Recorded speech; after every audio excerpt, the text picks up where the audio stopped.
और अब आज के दिन की सबसे विशेष बात, आज श्रावण शुक्ल पक्ष की उदय तिथि सप्तमी और सोमवार का दिन है। सप्तमी तिथि आज सुबह 7:10 पर ही समाप्त हो चुकी है और अभी अष्टमी तिथि चल रही है। अष्टमी तिथि का सूर्योदय से पहले 4:58 तक रहेगी। आज श्रावण मास का चौथा सोमवार है। आज के दिन भगवान भोलेनाथ की विशेष रूप से पूजा अर्चना की जाएगी। हमने श्रावण के प्रत्येक सोमवार पर आपको भगवान शिव की पूजा से जुड़ी बहुत सी जरूरी बातें बताई हैं। हमने पार्थिव पूजन के बारे में भी चर्चा की थी, साथ ही हमने विशेष मंत्रों के जाप के बारे में भी बताया है। उन विशेष मंत्रों का जाप आप वैसे तो पूरे श्रावण मास के दौरान कर सकते हैं, लेकिन श्रावण मास के सोमवार के दिन उन विशेष मंत्रों का जाप करना अधिक फलदायी होता है।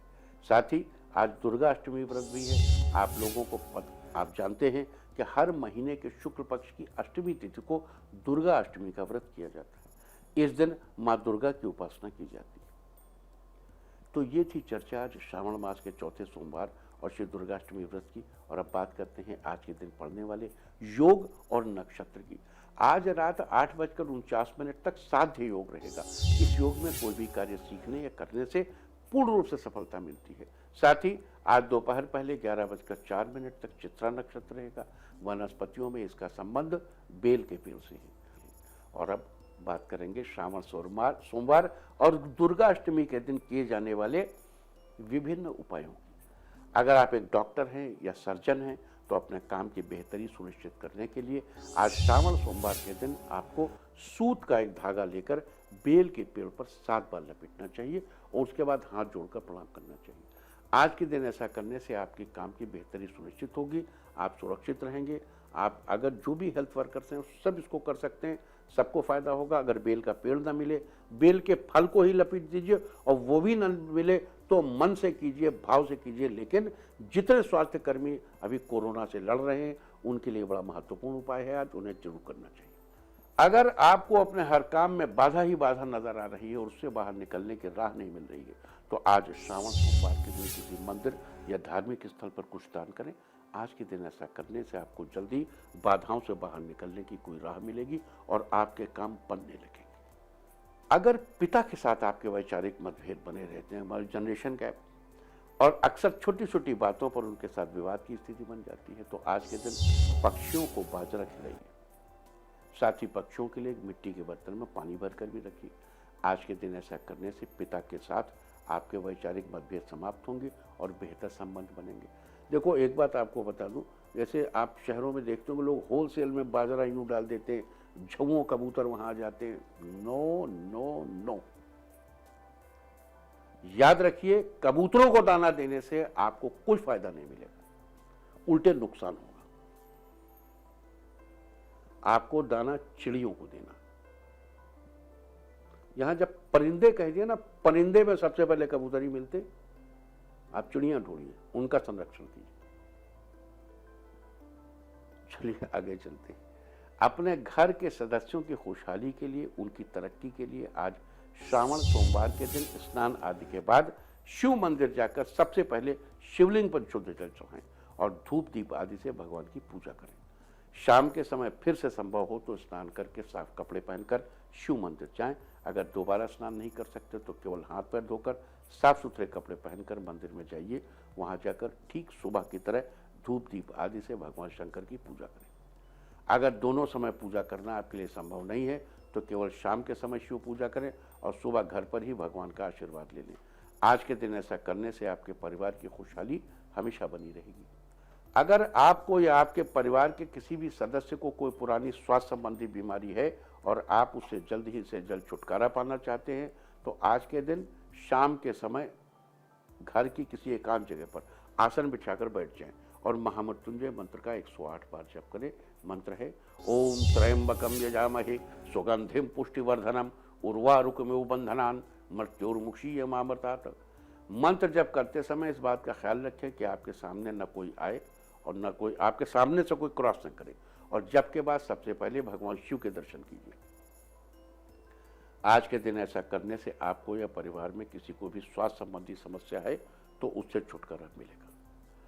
अगर आपको हर समय किसी न किसी चीज का भय बना रहता है तो उसके लिए आज श्रावण सोमवार के दिन शाम के समय शिव जी की प्रतिमा के आगे दीपक जलाकर आसन बिछाकर पश्चिमाभिमुख होकर पश्चिम दिशा की ओर मुंह करें और संभव हो तो रुद्राक्ष या चंदन की माला से ओम नमः शिवाय मंत्र का जाप करें।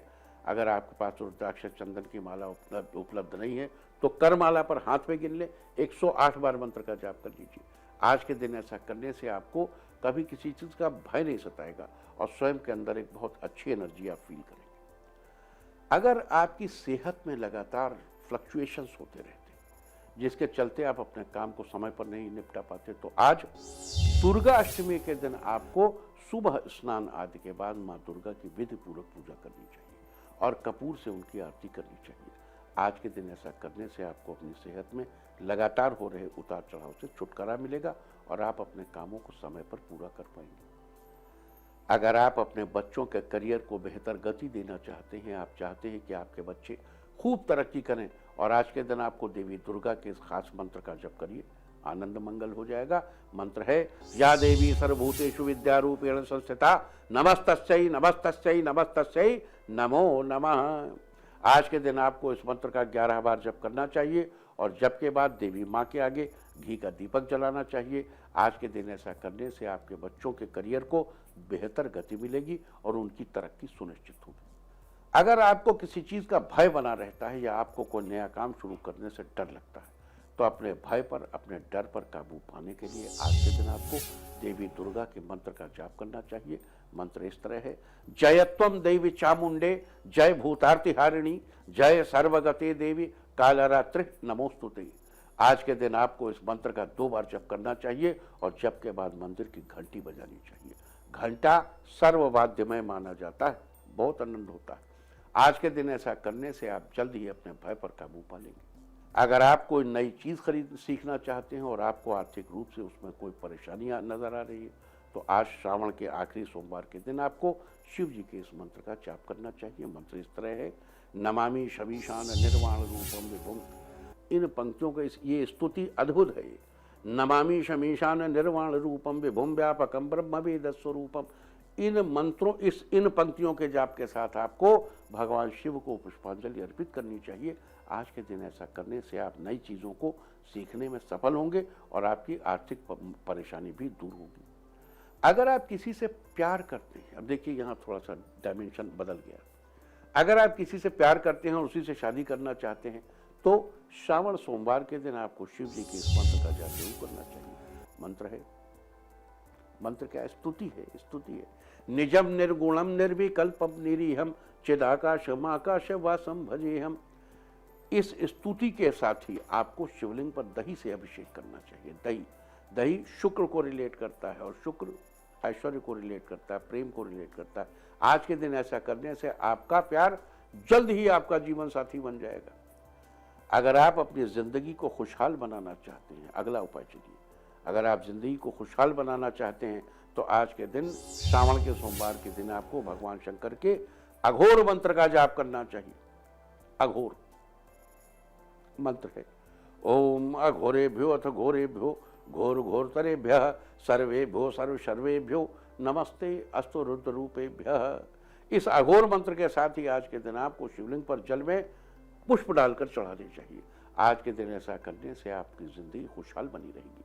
तो ये सारी चर्चा थी आज श्रावण सोमवार और दुर्गा अष्टमी के दिन की जाने वाले विशेष उपायों के बारे में। आज के दिन आपको क्या उपाय करने चाहिए, आज हमने इसकी चर्चा की है। यहाँ एक बार फिर याद दिला दूं कि आज की ग्रह नक्षत्र स्थिति के अनुसार ये उपाय सभी लोग इस उपाय को कर सकते हैं। उम्मीद है कि आप इस चर्चा का लाभ जरूर उठाएंगे। यहाँ आपको ये भी याद दिला दूं कि साथ ही आज संपूर्ण भारतवर्ष में महान ग्रंथ रामचरितमानस के रचयिता गोस्वामी तुलसीदास जी की जयंती भी मनाई जाएगी। रामचरितमानस की रचना तुलसीदास जी ने अवधी भाषा में की है और ये भाषा उत्तर भारत के जन सामान्य की, जन साधारण की भाषा है। इसलिए गोस्वामी जी को जन मन का कवि माना जाता है। तुलसीदास जी की जयंती के अवसर पर देश भर में रामचरितमानस के पाठ का आयोजन होता है तथा श्रद्धालु श्री सीताराम और हनुमान जी के मंदिर जाते हैं तथा तुलसीदास जी को स्मरण करते हैं। देखिए, आचार्य रामचंद्र शुक्ल ने लिखा है हिंदी साहित्य के इतिहास में कि ज्ञान की कोरी वचनावली और योग की थोथी साधनावली के प्रचार और प्रसार से साधारण जनता में अव्यवस्था फैल गई थी। तभी श्री कृष्ण का वर्णन करने के लिए 8 वीणाएं एक साथ झंकृत हुई। उनमें सबसे ऊंची वीणा सूरदास की थी। बिहारी ने भी बहुत वर्णन किया उसी समय, लेकिन जनमानस को जिस आदर्श की आवश्यकता थी उस आदर्श की स्थापना संत तुलसीदास ने ही की। उन्होंने एक आदर्श पिता, एक आदर्श पुत्र और सबसे बढ़कर एक आदर्श पुत्र की एक आदर्श पत्नी की परिभाषा, और उससे भी बढ़कर क्या, देखिए एक आदर्श छोटा भाई और उस छोटे भाई की पत्नी। छोटा भाई तो सेवक के रूप में साथ जा रहा है और उसने अपनी पत्नी से कहा तुम घर में ही रहो। उसके लिए क्या मैथिली शरण गुप्त जी क्या लिखते हैं, जब वन से लौट के आए तो गाई प्रभु ने वधु उर्मिला की गुण गीता कि तूने तो सहधर्मचारिणी के भी ऊपर धर्म स्थापन किया भाग्यशालिनी इस भू पर। जब प्रभु श्री राम वनवास से लौट के, देखिए आदर्श पुत्र जो पिता की बात को रखते हुए सबके कहने के बावजूद जंगल में जा रहा है राजपाट त्याग कर। आदर्श पिता, वाणी मान ली थी, वचन दे दिया था, उसे निभा दिया। प्राण चले गए, प्राण जाए पर वचन ना जाए। आदर्श भाई, बड़े भाई का साथ नहीं छोड़ा 14 साल तक। और आदर्श पत्नी, पति का साथ निभाया जंगल जंगल कांटों के साथ, कांटों के बीच। और छोटे भाई की आदर्श पत्नी जिसने घर पर रहकर सब कुछ निभाते हुए अपने पति की याद में, कह विरग कहां है आज आचार्य तेरे, सचमुच मर गया मैं तो ये हथहरणी छोड़ यूं ही क्यों गए वो। तो उर्मिला का चरित्र, बहरहाल हम लोग चर्चा कर रहे थे रामचरितमानस की, गोस्वामी तुलसीदास जी की। आज इतने सैकड़ों वर्ष के बाद भी रामचरितमानस पूर्णतः प्रासंगिक है। मैं संत तुलसीदास को उनकी चरण वंदना करता हूँ, उनके आगे अपना मस्तक झुकाता हूँ।